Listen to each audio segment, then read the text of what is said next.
আসসালামু আলাইকুম। আশা করি সবাই ভালো আছেন।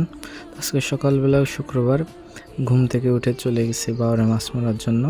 পরে সকালে যেয়ে ফুচিয়ার বাইরে ডেকে উঠাইছি, ভাই মাছ মারতে যাবো। পরে ভাই 2টা নৌকা ম্যানেজ করে দিছে। পরে আমরা নৌকা নিয়ে ফুচিয়ার ভাইকে নিয়ে বাওরের মাঝখানে যাওয়ার উদ্দেশ্যে রওনা দিলাম। তা বাওরের দৃশ্য দেখেন অনেক সুন্দর। তাও এত পরিমাণ রোদ ছিল যে তাকানো যাচ্ছিল না রোদে, অনেক রোদ। পরে আমরা আস্তে আস্তে আগাচ্ছি আর সকালবেলা শীতের আভাস পেয়ে গেলাম।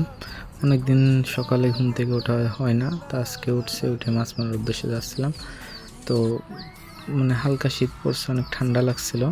পরে আস্তে আস্তে আস্তে আমরা আসছি বাওরের মাঝখানে। অনেক দূর নৌকা চলে আসছে, পুরো ভিডিওটা দেখাতে পারি নাই, তো অনেক বড় হয়ে যাবে এই জন্য। তো সকালে যে রোদটা অনেক কড়া ছিল। পরে আস্তে আস্তে আস্তে আমাদের গন্তব্যে পৌঁছে গেছি। চিন্তা করতেছি কই চার করা যায়। এর আগের দিন আসছিলাম, তো এত পরিমাণ হুগলা ছিল, এই জন্য আজকে ভাসা মারতে গেছি। আজকে ভাসা মাছ মারবো। তো চলে আসছে আমরা এখানে, দেখতেছি কই মাছ মারা যায়।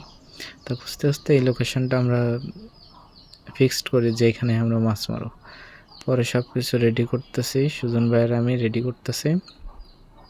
তো রেডি করে পরে আমরা বসি ফেলার প্রস্তুতি নিলাম। আর ফুচিয়ার ভাই আমাদেরকে রেখে চলে যাচ্ছে। এখন আমরা বসি ফেললাম।